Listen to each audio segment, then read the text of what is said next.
Hi, in full transparency, I've been listening to Glorilla's new album, and the line on How I Look that she says, I said, ooh, ooh. Anyway, that has nothing to do with today's video. My name is Brittany, and I want to talk to you about a book that I read, and basically tell you all the things that happened in this book, and give you my unsolicited opinion about this book. I read The Memory Police by Yoko Ogawa, and we're going to get into it. I'm going to tell you about the book. Hopefully that's interesting. I don't know. Before I go into recanting all the events of this story, I feel as though I need to preface a few things really quickly. One, none of these characters, well, most of these characters don't have full names. Most of these characters don't have names. So I have to describe them and talk about them in the context of how we are introduced to them in the story, but I can't reference them by name, if that makes sense. So bear with me on that. 1. 2, there is a story that is being created while we are reading about a story. The main character is writing a story. We're going to get to that. I'm going to tell you about the story that she's writing at the end as kind of like a peer view to the story because it kind of relates. And I'm just not going to tell you at the same time because it's going to be confusing. What is... I don't know why I'm laughing. What is The Memory Police? The Memory Police is about an unnamed island in which there are inhabitants of this island and things start disappearing. Not only do things start disappearing, which is one thing, but people's conceptualization of remembering those things also leaves as well. It is a story about the complexities with losing memory or losing the memory of things, both in its physical state, but also in a more psychological, mental place of also forgetting them as well. So that feeling of sadness that you would feel towards losing something doesn't occur with majority of the population. I broke this story up into 3 different parts.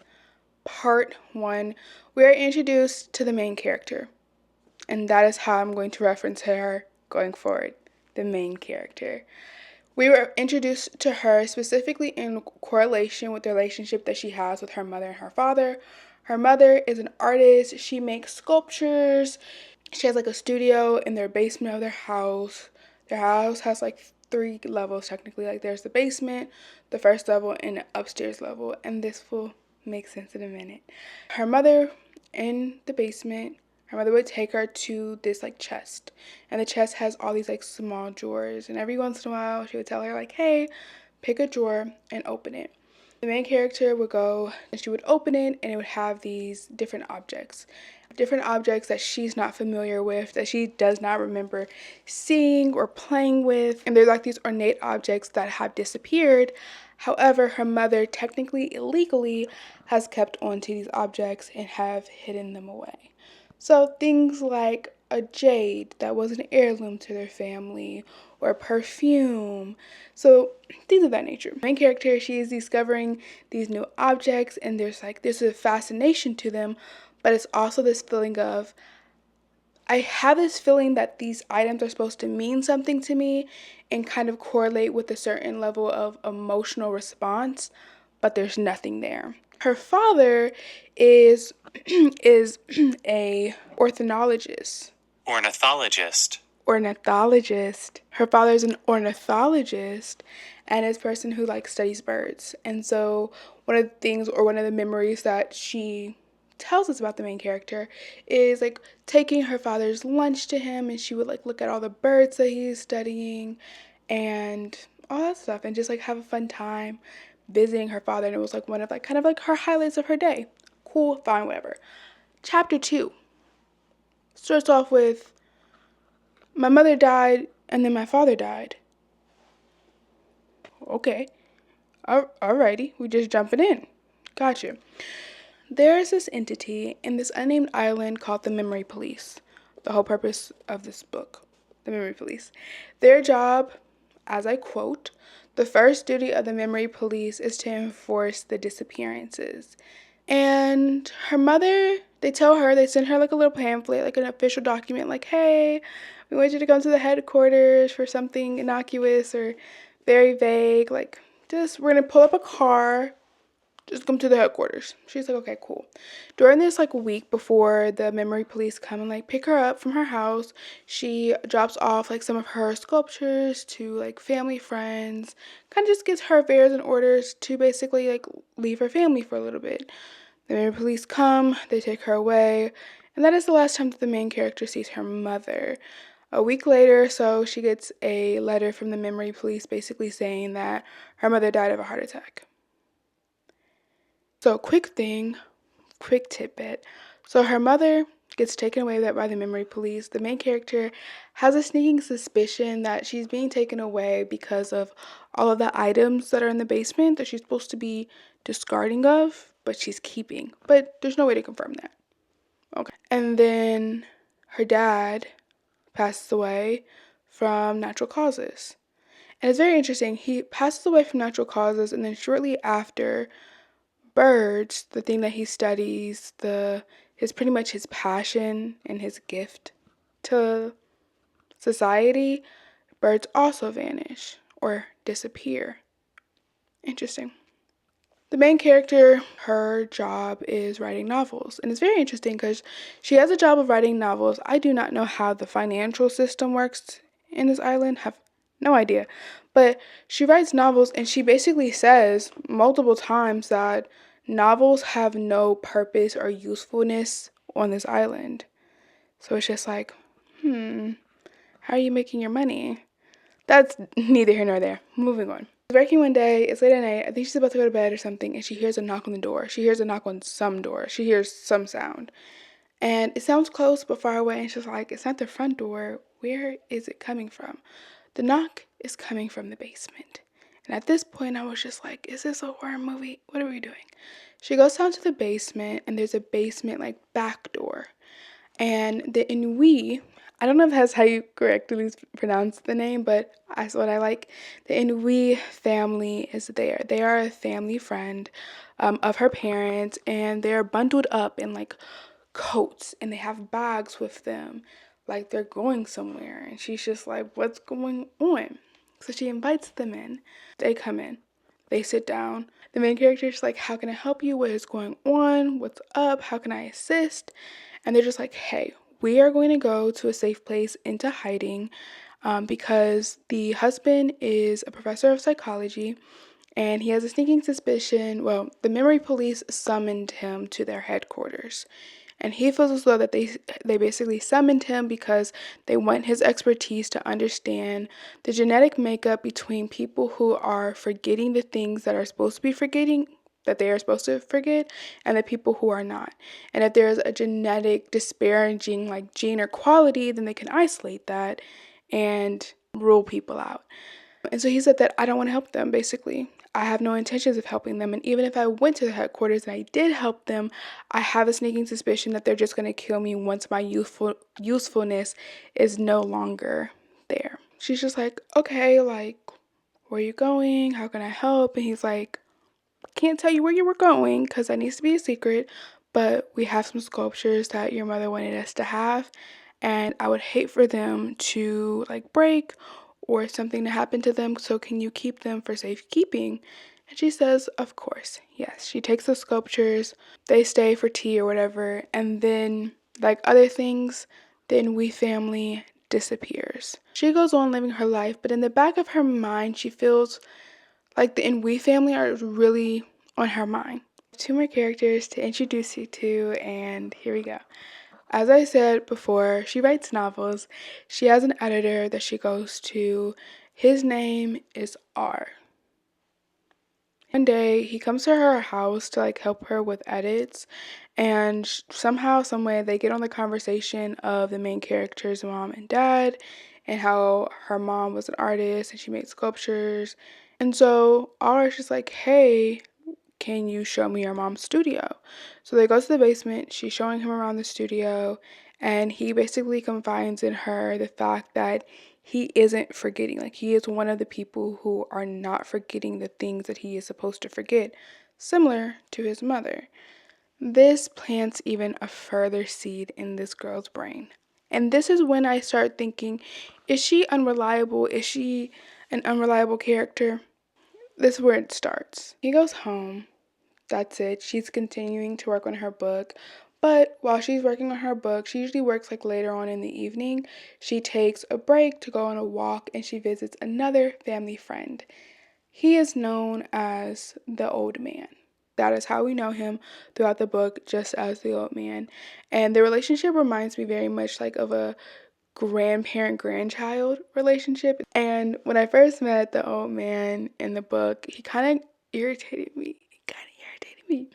Because he irritated me simply because she would have concerns, like I think valid concerns about the whole act of disappearing and things disappearing and just they're just gone and nobody talks about it. And he would kind of like placate, I don't know the right word. He would just like degrade the severity. I'm going to read you a little bit of like what I mean by that.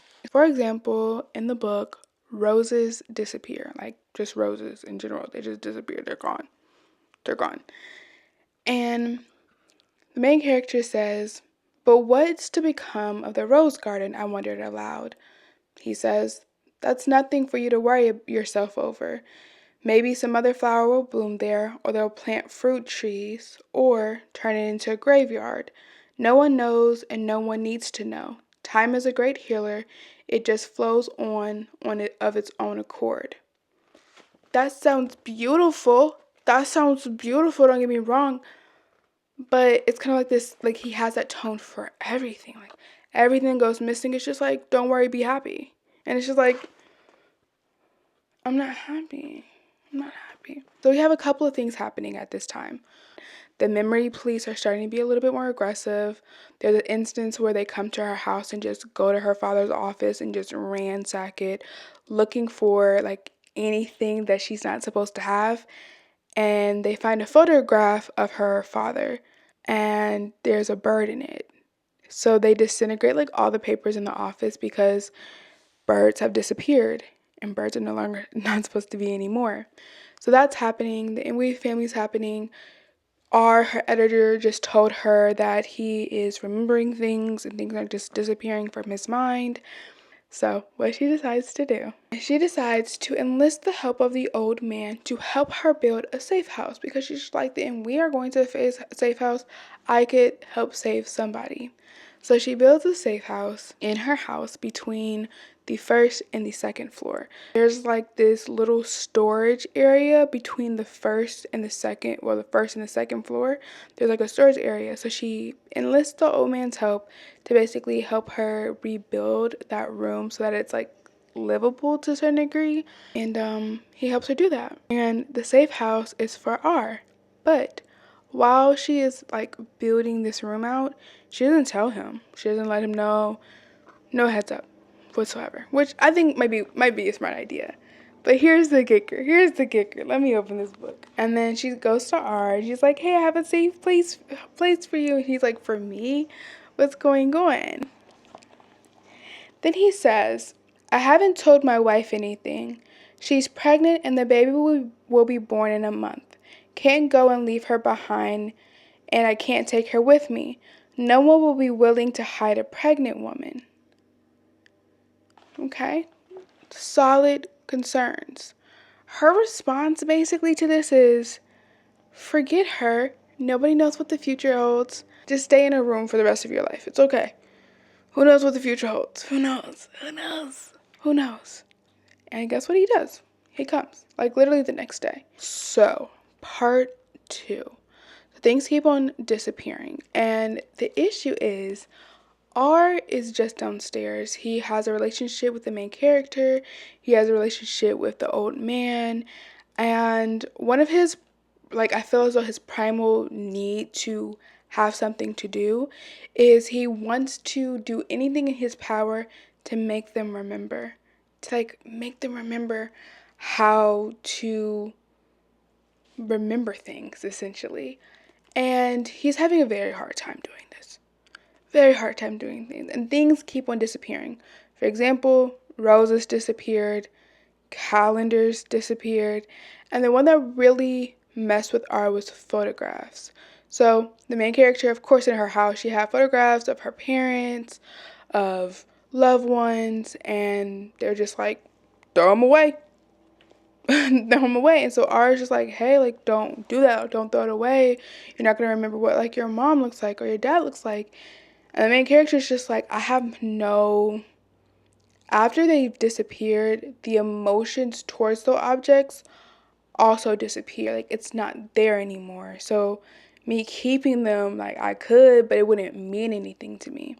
During this time, he remembers things. He's living in the storage room. She's bringing him every single meal, bringing him books to read, X, Y, and Z. And there's like this friendship. There's still like this romance that is starting to be created. And possibly this very much inappropriate relationship that is starting to like be created and to be formed. And this like kind of emotional not codependency, like she's very much dependent on him emotionally to soothe Alexa, very much like reliant on him emotionally to like soothe her and to tell her like everything's gonna be okay and to calm her down, all those things. So that's happening. And so one day she decides that, hey, even though calendars have disappeared, we're still going to celebrate the old man's birthday because we're going to celebrate his birthday. And we're going to have the party in like R's room so he can be a part of it. We can have fun. She finds ingredients because ingredients are sparse, because everything is like in ruin. It's just, everything's going down the drain. There's no food. It's cold outside. Winter's lasting forever because I guess once the calendars disappeared, so did the seasons. I don't know. But she's having a birthday party for the old man. They're having a birthday party, and one of ours, again, his will to live is to help them remember, and he gives the old man a music box. And then they're like, what is this? What's going on? What is this? And he's explaining, like, it's a music box. Just enjoy it. Just enjoy it. And so they're trying their hardest to just enjoy the gifts that R gives them, and hopefully that they will spark a memory, and a memory that they can hold on to, until they get a knock on the door. A very loud knock on the door. The old man and the main character go to the door. The memory police barge in and basically ransack her whole house and are on the cusp of finding R until they find like this little calendar, and then they see like, okay, you have a calendar, I'm gonna throw it away, and then they leave. And it's just like, we're so close to getting caught, but we don't. The main character, again, she freaks out. She kind of like hyperfixates and like is very anxious because she's not scared of necessarily getting caught. She's just scared because she doesn't want any bad repercussions to happen to R. So she goes to him, she's crying, he's consoling her, and their emotionally possibly inappropriate relationship turns like physical. Okay, so as I've mentioned multiple times, the main character writes novels. One day, novels disappear. They're gone. Bye-bye. R's mission and job is like, hey, main character, finish your story. I know that novels have gone, but finish your story. But she, like, the characters on the page are not creating something coherent in her brain. They're just characters. They're just characters on a page, and there's no coherence with them. So every time there's a disappearance, if it messes with your job, you have to find another job. And she finds a job as a typewriter. And she's not that good at it, but she finds a job as a typewriter. Remember that. I'm going to tell you because I remember there's a story that's happening. There's a story that's being written while a story is happening. Yeah. Part 3, things start taking a stark turn downhill. And I'm going to spitfire a whole bunch of facts to you because we have to get to the end. I'm so sorry. We have to get to the end because we have to. R and the main character's relationship is a little bit weird, but he's still trying to help her remember, trying to be a very positive motivator for her to finish her story. One day, the main character visits the old man and a earthquake happens. And the old man lives on water, and he's like, hey, you have to leave because a hurricane is coming. He hits the floor, and there's like this big piece of furniture that is like stuck over him. And so the main character's like, hey, I'm not leaving you. They eventually pry the furniture off of the old man. He's able to get up, get out, get to safety. He starts to live with the main character. So it's him, the main character are all living in the same house. And everything's going pretty well. But I felt like the old man, things are changing. Like his hand to eye coordination is just not as it once was. Just something's not all the way there.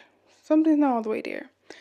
One day the old man is in the basement in her mother's old studio, and he lifts up these floorboards and he finds like objects, and he tells the main character like, hey, come and look at this. And so they are all of the little trinkets that her mother showed her when she was younger that used to be in the drawer, but she hid them when the memory police came to pick her up in like the floorboards. And so she was like, my mother used to have a studio like across town. I wonder if there's other items in which she's kept.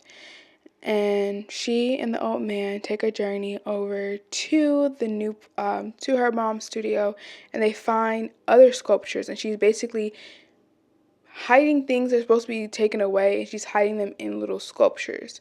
And so they take it, they pack it in a bag, in a suitcase, and they go back almost very, very close, again, at the risk of being caught by the memory police. And they finally make it back. The old man, he's very weary from the journey because it's not hard, but it's extensive, especially for his state. He's older, and he's also like, there's certain motor skills that are failing right now. And so she's just like, what is going on? One day, the old man is just like sitting on a hill. She goes to see him because I guess he was supposed to go grocery shopping. And she's like, hey. He's like, hey, like just chilling. One of the things that her mother like saved were like these candies, like these lemon sour candies. And so she gives them to the old man. Like, you seem like you're having a bad day. Like, here's some candies. Go off, have fun. He's like, oh, that's so, like, you're too kind. Like, that's so sweet of you. And then the next scene is he passed away. So things keep on disappearing. As the book states, the next thing that disappears is their left leg. Yeah. And when the left leg disappears, people have to adjust and adapt in a very specific way. And this very clearly distinguishes the people from the people who forget and the people who don't forget. And because you can't fake it that well. Like, faking you losing your left leg, it has to be really hard and very difficult.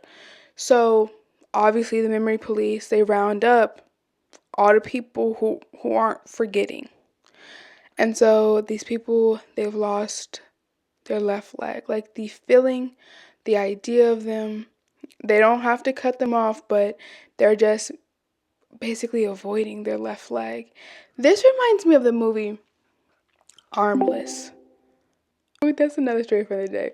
But that's an interesting movie. It's about a man who doesn't want to have arms. Anyway, R is still on his mission of helping the main character remember her memories, and she finally finishes her novel. She finally finishes it. It's hard, but she finally gets through it. She finishes it. And then her right arm goes missing. And so slowly she's trying to explain to R, like, hey, like, my body, my memory is deteriorating my body in a way where there will be nothing left of me.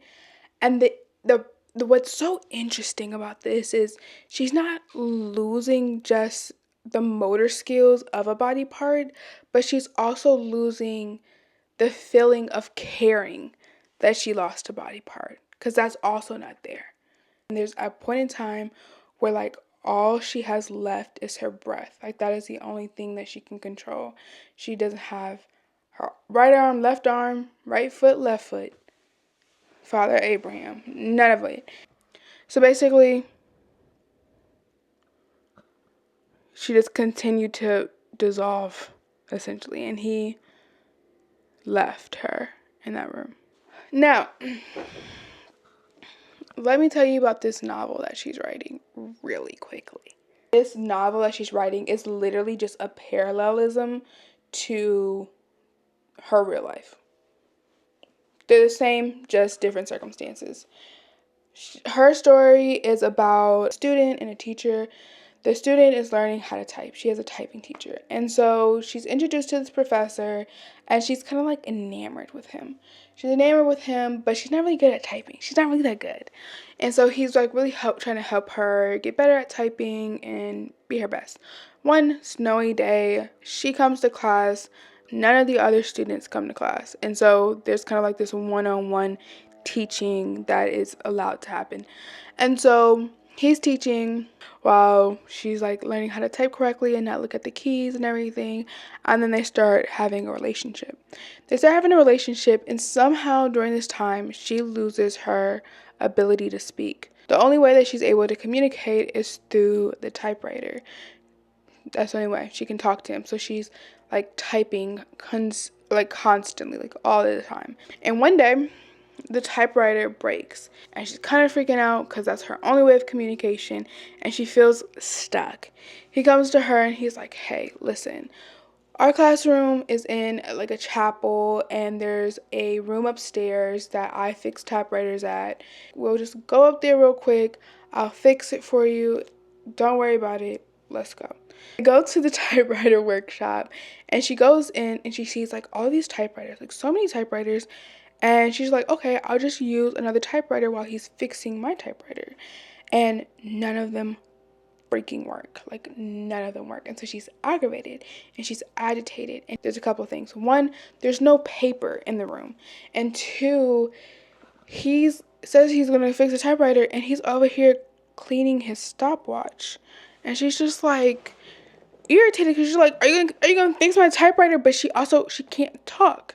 And so plot twist, obviously, like, is it a plot twist? He's just like, basically, I'm not fixing your typewriter. All of these typewriters have voices like stuck in them. It's very much an Ariel type of vibe.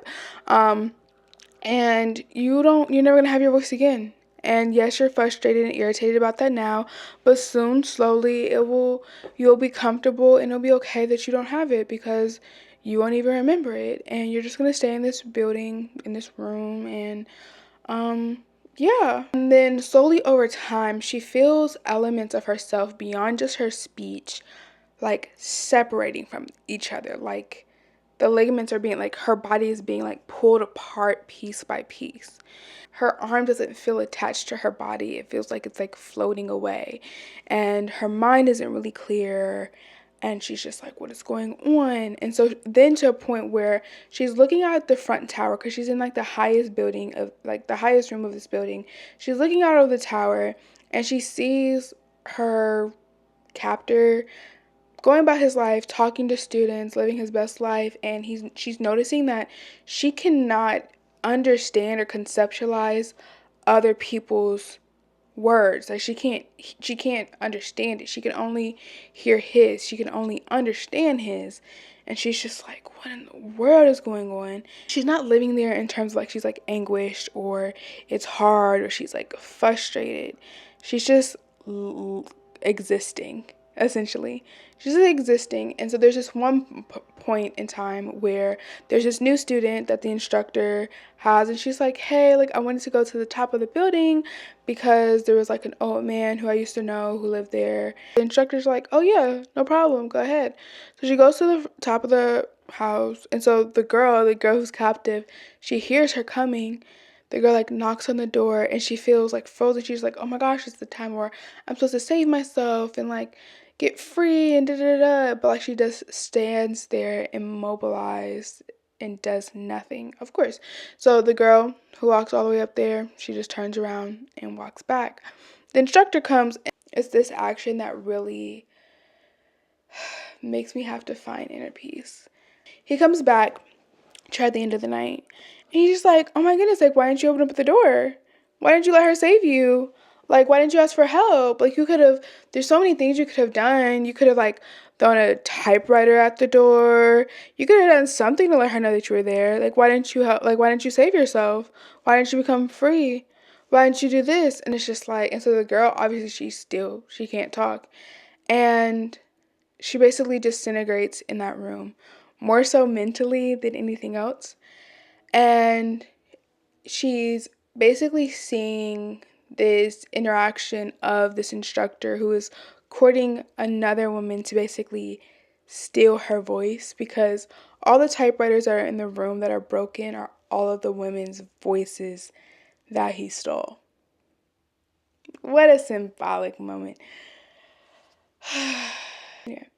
And so she's seeing and she's looking around and she's seeing him go after another girl and steal her voice. And there's a point in time where he's basically just abandoned her to go after new pursuits. So he just brings her like stale bread every once in a while. And she hears their footsteps coming up to the room. And she's just like, and this is how it ends. And this is how it ends. Like, he's going to walk in. And this is how it ends, right? For me, because somebody is going to take my place. I'm sure there's a plenty of other innocuous things that I could say about this book or talk about this book, all little small tidbits that I probably didn't mention, but I don't think that they mattered. But here's my review of how I feel about this book.